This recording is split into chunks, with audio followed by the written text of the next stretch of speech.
This is still the AM show with me, Sweetie Abochie, bringing you the news. Now let's get into the details. Motorbike and vehicle owners will from today pay a minimum of 75 cedis for carbon dioxide equivalent emissions on internal combustion engine vehicles. Government has begun implementation of the Emissions Levy Act 2023, that is Act 112. However, Ghana Private Road Transport Unions is unhappy with the decision by government.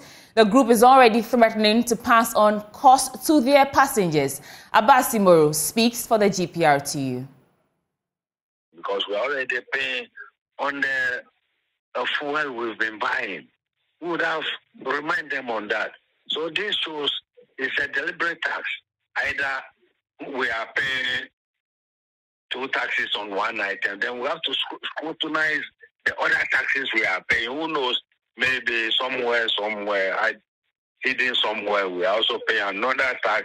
There's no way professional drivers of this country will work for free or will work and somebody thinks we are on the road to joke. That is our future. When we recently spoke about the 20% that come 24th, we came out and announced openly that this is excluding the eco tax. It's also excluding the new VAT on automobile. So if they implement it, so be it. We'll make our calculation. I'm very happy we have implemented the 20% that we came out with before this eco tax coming into existence. So we'll just share the burden. Those looking for the taxes, if they are really looking for the taxes for Ghanaians, they should have a second look at it. We have no problem. We don't have that authority. If you slash it on us, we also slash it on our passengers as well. So the transport ministry will plead with us. We should put our grievances on paper. We should document our grievances and the reasons why we want to increase the lorry fare by 20%. And things have even changed beyond our expectation. So probably conclude it this week, and hopefully by next week we will come back on the news again. So you hear from us. In the education sector, the Teachers and Educational Workers Union, TEU, has started a nationwide industrial action. This means there will be locked lecture halls, no issuance of certificates, and general breakdown in the sanitation and maintenance on campuses nationwide. The union cites government's failure to pay Tier 2 pension allowance to fund managers, extra duty allowance, and car maintenance allowance for junior staff, among others, for the industrial action. Oheming Tewia has more in the following report. The Tertiary Education Workers Union of Ghana boasts of over 10,000 members in all the public universities nationwide. Members include cleaners, drivers, security personnel, and administrative secretaries, among others, on the various campuses. The union accused government of failing to honor its obligations to pay extra duty allowance, car maintenance allowance due members, and pension funds to fund managers. A one-week ultimatum to government to act on the concerns of the union expired last week. National President Sulemana Abdulrahman, who addressed charged members at KNUST, says the workers are fed up with what he described as the lackadaisical attitude of government towards their concerns. TEU demands, or therefore demand, that payment of the Tier 2 pension funds by government to the fund managers immediately. 2. TEU further demands payment of vehicle maintenance allowance to deserving staff, to TEU members in the public universities without discrimination. 3. TEU also demands the payment of extra duty allowance through overtime to the affected members in some of the public universities. National Executive Council NEC of TEU held an emergency meeting this morning today, 31st January 2024, concerning the issues tabled above in the said meeting. NEC has resolved that following the lackadaisical nature of the employer, which is the government, resolved that the Tertiary Education Workers Union of Ghana is hereby declare an indefinite strike action. And the strike takes effect from 1st February. The union says there will be repercussions for members who defy orders of the national executives to join the industrial action. Meanwhile, the union says members who provide essential services, such as members of the University Security Corps and principal secretaries, including those at the Vice-Chancellor's offices, are initially exempted from the strike. Mr. Suleimana, however, explained. We are not actually withdrawing everybody, because if we are withdrawing everybody, the security staff, everybody will have to go along with. But if government is failing to listen to us, at the end of the day, we have no option than to withdraw the whole security in the public universities. And I can tell you, if that happens, what will happen? The public universities will have to be locked down, but we don't want to get there. But of course, as I said, if we are pushed to a wall where we need to withdraw every services, that will be done. It's the security and the secretaries to the principal officers. We expect that they will assist the principal officers, I'm talking of the vice chancellors, the registrars, finance directors, to work with governments to make sure that they spearhead our issues to get it resolved.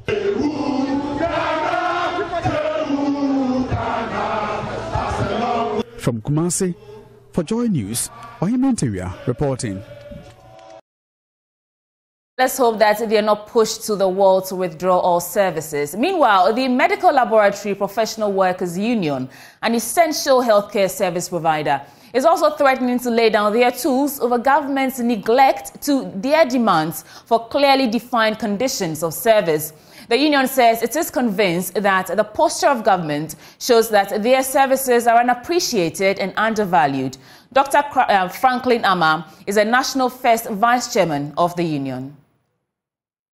Point must be made that strike is one of the options. When we get there and we advise ourselves appropriately, and strike is the best, we'll take it. But I must make the point that it is not in our interest. Who are the people who bear the grudge of our strike and our actions? Is it not our relatives? So we are not really interested in going on any strike. What we are saying is that let us all push for duty bearers to act. When duty bearers act and they come to table and we have negotiations, strike will be needless. It is our considered view that 14 days is a reasonable time within which duty bearers should act.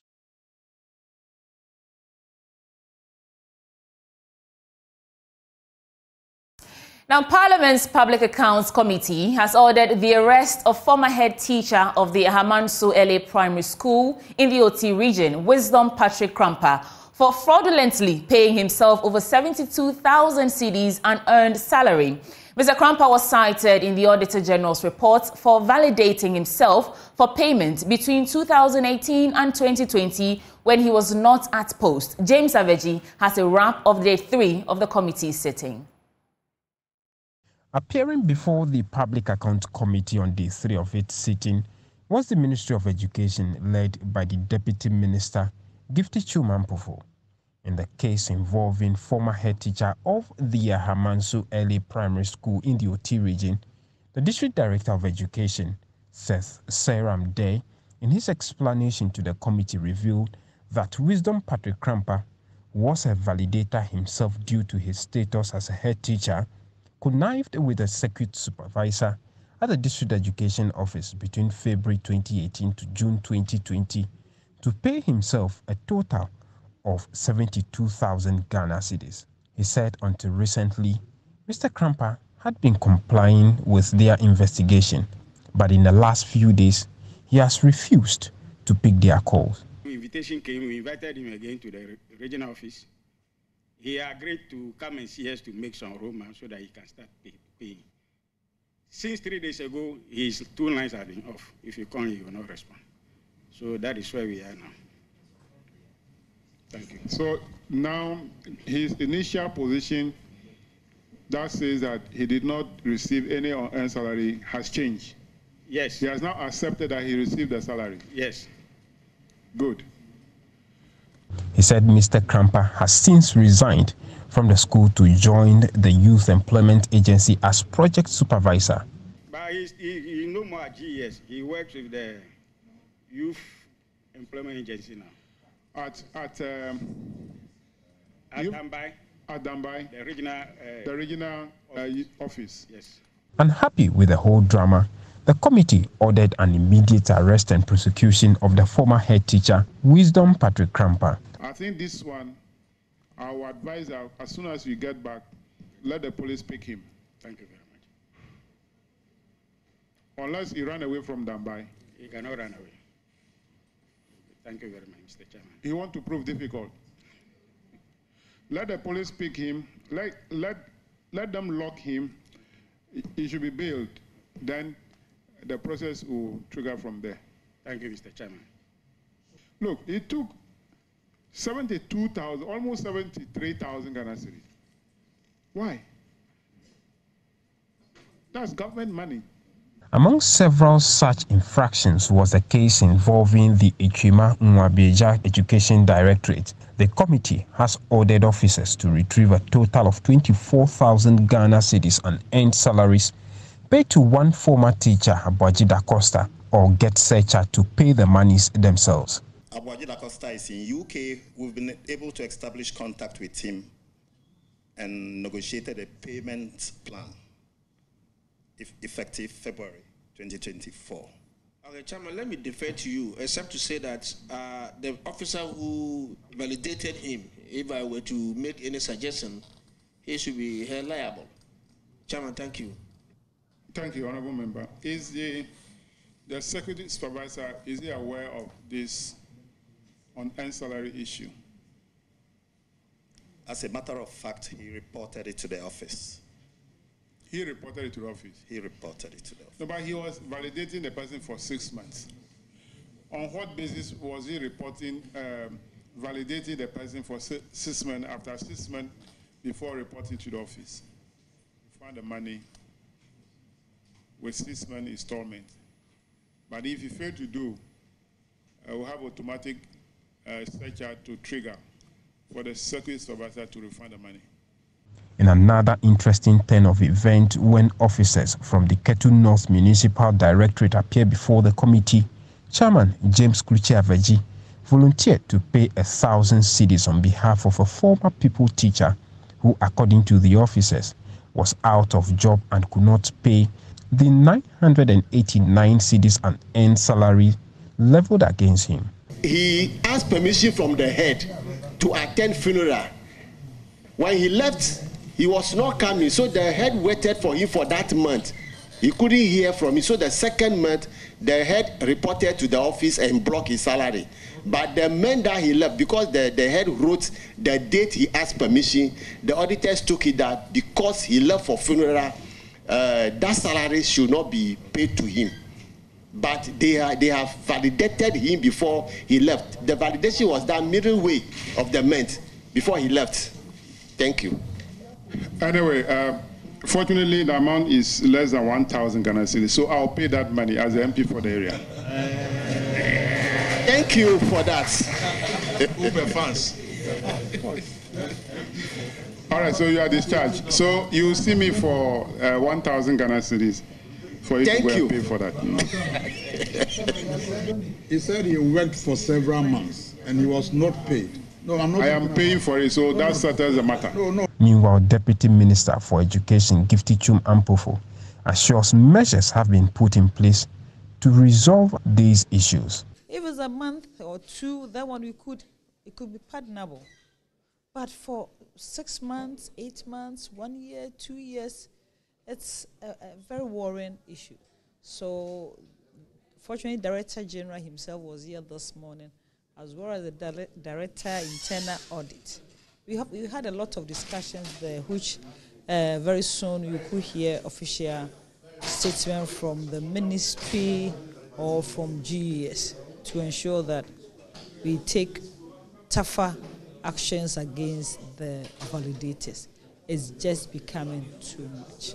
The committee resumes on Friday to continue hearing James Kwesi Aveji, Parliament House, Accra. We don't have it. There is no evidence. Lots of interesting revelations in the Public Accounts Committee here and there. So we'll bring you more updates on Friday when they resume. Now, commanding officer of the 10 Mechanized Battalion based in the Wa municipality of the Upper West region, Lieutenant Colonel Godfred Asampong, has called on the public to share information about criminals and their activities to the security agencies in order to nip their practice in the bud.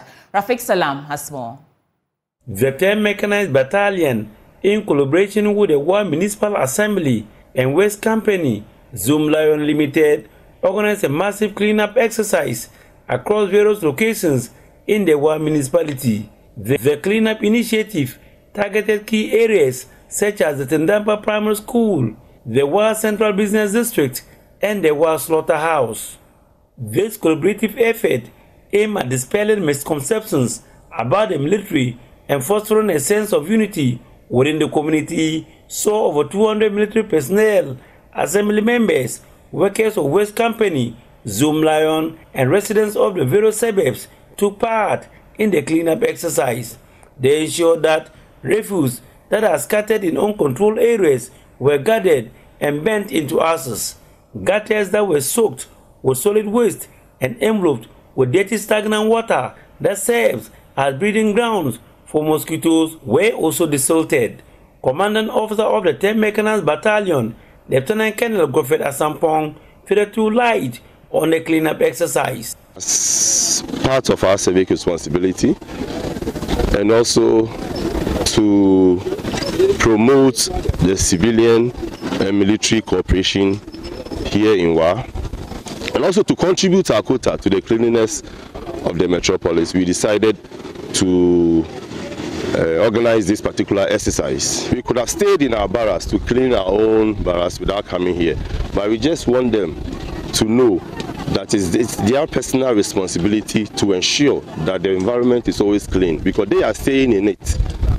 You understand? In order to avoid epidemics and outbreak of diseases and other things, there is the need for them to at least occasionally organize this communal labor to clean the environment. So the message to them is that if we have come out from the barracks to do this cleaning in conjunction with them, as and when we are ready, and as I say, based on our operational exigencies, if there's time, we will still be organizing this thing periodically. He said apart from the cleanup exercise, they have constantly organized programs aimed at strengthening the relationship between the civilians and the military, urging the former to discard any misconception they may have about the military.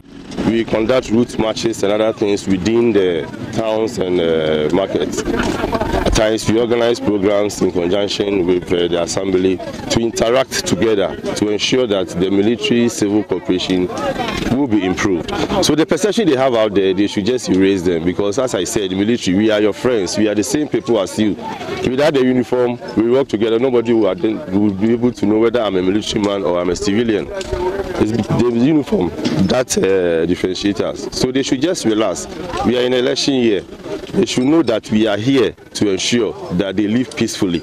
We will do our best to create a very safe and secure environment for them to be happy and go about their normal business. So they shouldn't worry at all. Anytime they see us, they should get close to us, because we are the same people. One Municipal Chief Executive, Issa Kotare Mumin, commended the 10 Mechanized Battalion for the initiative, urging residents to see each day as a cleanup day. Every day must be a cleanup exercise day. We don't want people to have the feeling that there should be a specific day for us to come out and clean. We should inculcate in ourselves. We should have the understanding that at any point in time, every minute, every hour, the environment that we find ourselves, we should make it clean. So that is why we stop the cleanup, the monthly cleanup exercise, but however, working on the mind and attitude of our people to make sure that every day we clean our environment. The one municipality of the Upper West region hopes to forge a legacy of ongoing responsibility for the environment and strengthen the relationship between civilians and uniformed personnel through programs such as this. Reporting for JoyNews, Rafiq Salam. Wa. And also our election headquarters, flag bearer of the NDC, John Dramani Mahama, has asked the electorate to accept gifts targeted at inducing them in the upcoming elections. Nonetheless, the former president wants the electorate to vote against such politicians. He expects the electorate to be guided by the economic hardship in the country to vote out the present government. Nanaya Ojima is with the NDC's Building Ghana tour currently in the Eastern region and has filed this report. Vote buying is gradually becoming a part of the country's electioneering. Though all political parties condemn the phenomenon, the practice is on the rise. Flag bearer of the NDC, John Dramani Mahama, is envisaging ruling NPP will induce the electorate with money for their votes in this year's general elections. He wants the electorate to accept the gifts when approached.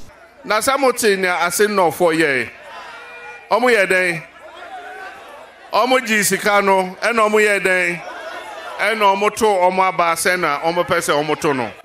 You heard what the people of Asin did. They took their money and voted against them. They will attempt to buy your votes. Take the money. It is yours. Siebo huna ose bosom ana bibi so ayi se wojisikana obeye sei. Me pe achire o se bosom bia enchew wa usika na obi de wa usika sambe mawa bosom bia eni asase so a ebeye obi bia. Let me tell you, no deity will haunt you for taking your own money. They will bring money and other things. I plead with you to take the money and vote wisely. Be mindful of your present condition when making a choice.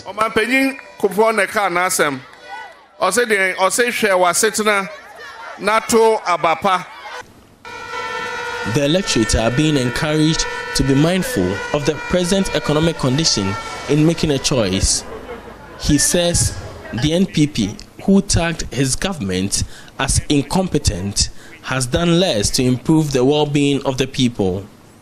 Meanwhile, Mr. Mahama has insisted the NDC administration will redeem promises made electorate.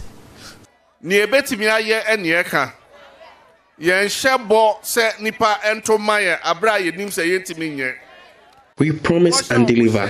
We don't just make promises. In 2016, we were tagged incompetent. In a response, I told them the job is not as easy as they make it look. Today, we have witnessed their performance. For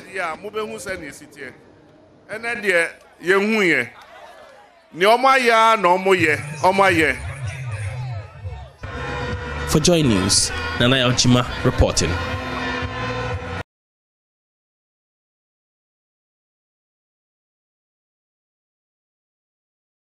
And it's a wrap for this morning's AM News on the AM show with me, Sweetie Abochie. Please stay for the news review with Benjamin Akakbo. He'll be joined by Executive Director of Rise Ghana, Awal Ahmed Kariama, and they'll review the news this morning. Stay tuned.